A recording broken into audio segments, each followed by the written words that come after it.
as Christian said, I lived in Ghana for 4 years. I am not from Ghana. I am from the Caribbean. But in 2006, I decided to go to Ghana to do research for my book. And although I'm born in a supposedly underdeveloped country, I was genuinely amazed at the level of poverty that people live in on a daily basis.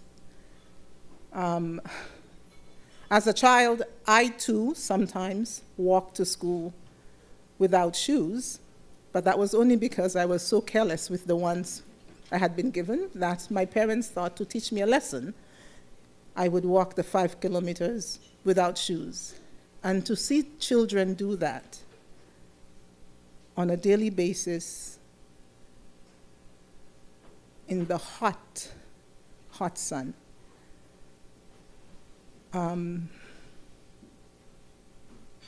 it was difficult. It was difficult.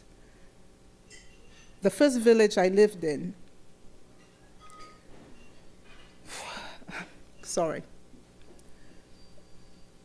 was beyond poor. People tried to have 2 meals a day. I think many of them failed. It was usually 1. I taught at the village school, and I had about 65 children, kindergarten children, in class. And I know many of them came to school without breakfast. And class would go up until about 2:30. They came with no lunch. So no breakfast, no lunch.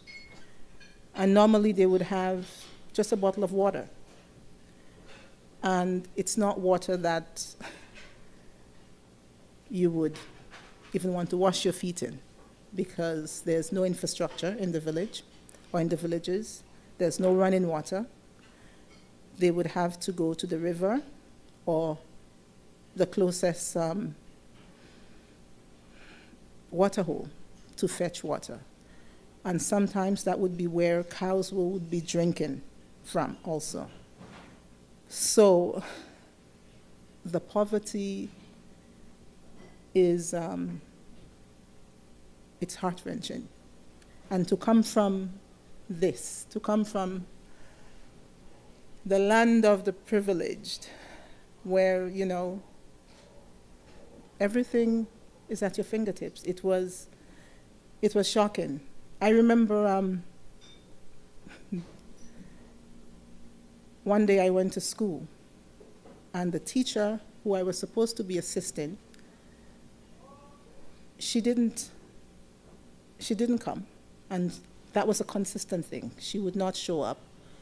I would have prepared the lessons and come for her to deliver them because I don't speak the language. So I was waiting for her, and she didn't come. So I got frustrated because I have a class of 65 children who don't understand me, and I don't understand them. They don't speak English. So I closed down shop. I said, that's it, I can't do this anymore. Everyone go home. And I went into the city. I went to the office of DIVOG, Disaster Volunteers of Ghana, because we had become friends. So I went to use the internet there. And Richard, the CEO of DIVOG, asked me, don't you have class today? And I said, no, I got frustrated. The teacher wasn't there, and she's always not there, and I can't do this anymore. And I said, I couldn't understand these teachers. Don't they take, you know, the children seriously? And he looked at my feet, and he said to me, how much are these shoes? And I said, $99.99. And he said, well, that is probably more than a teacher's salary in the village. And I didn't know what to say. I sat there, and I was tempted to say, well, actually, I got them on sale. But I thought that was still missing the point. And for days that stayed with me. I couldn't shake it off. And to be honest, after that comment from him, I forced myself to wear one pair of shoes. Although I had other shoes, I forced myself to wear one pair of shoes for the entire year. And somehow I thought I was somehow teaching myself to be in that place of, where I can't change the shoe every day. In any case,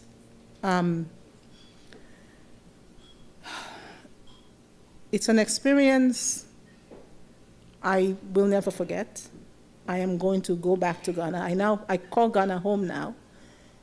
In about 2 years, I will go back to live there.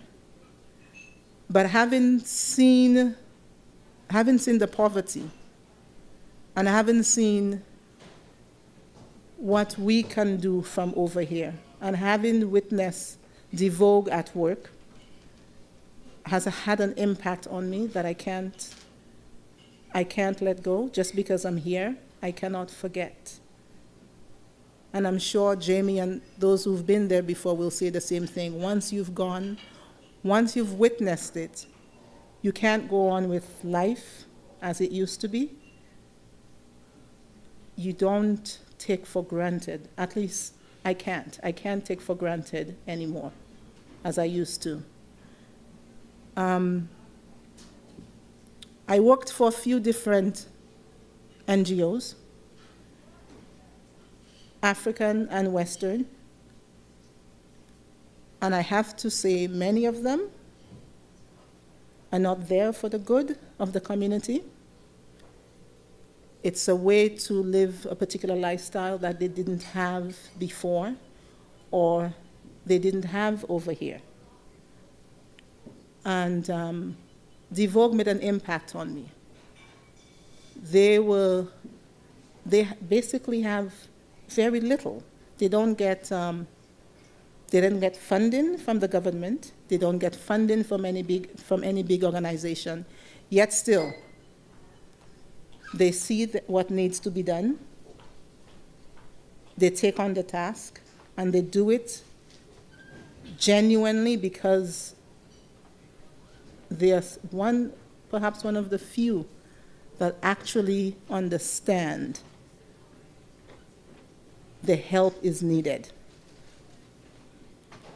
I went to one of their work sites, and I couldn't help but be amazed.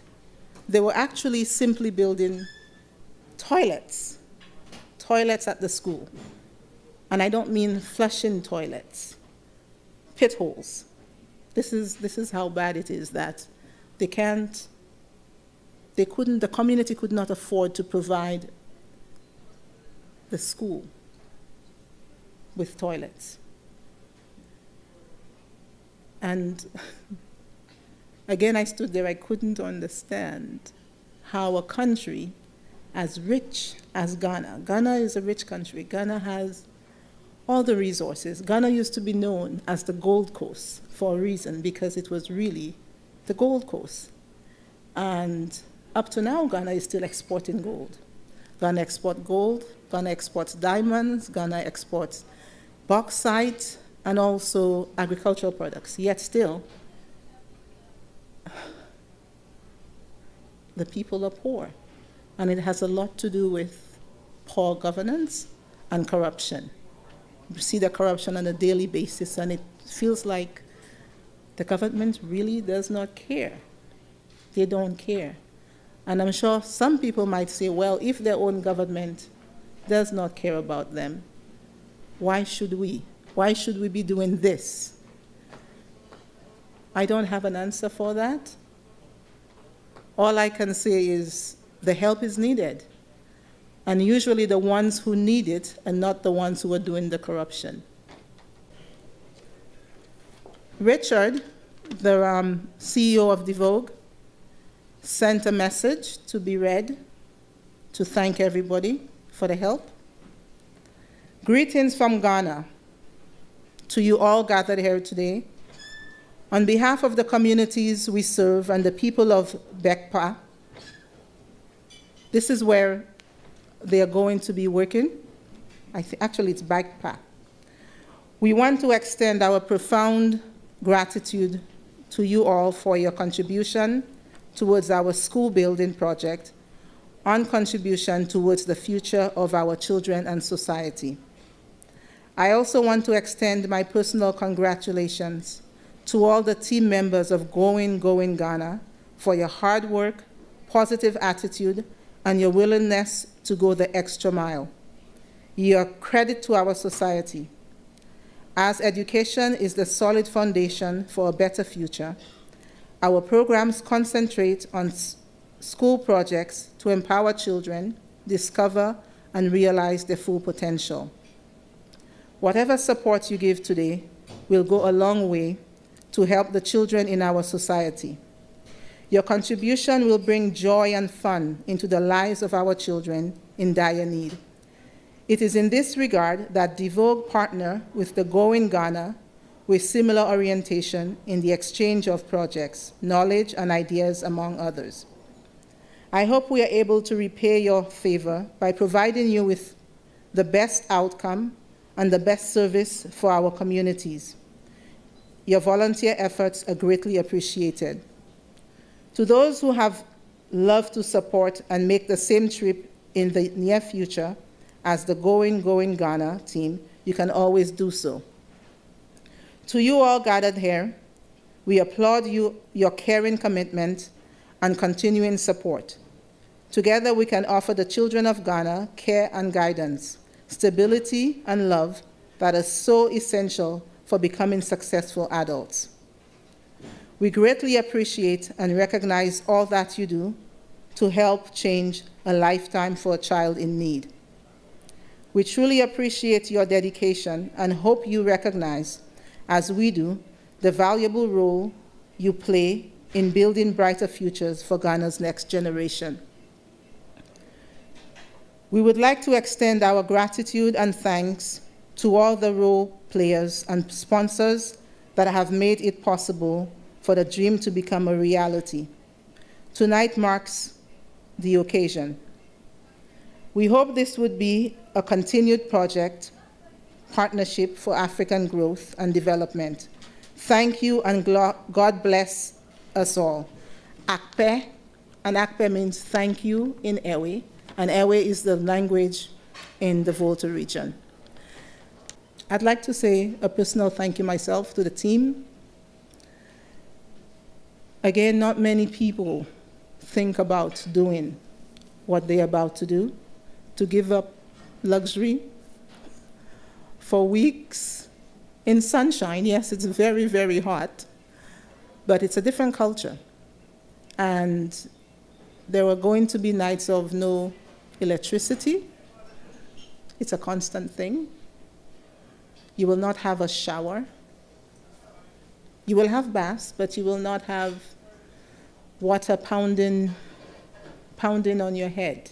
It will most likely be from a bucket because the water pressure is so low that the luxury of showers, it's not going to be something you will have. So again, thank you very much. The children of Ghana are saying thank you in advance. I am saying thank you. And we wish all of you best of luck. We hope that you come back and do it again next year and bring more. And we thank all of you. I thank you for coming. DIVOG thanks you.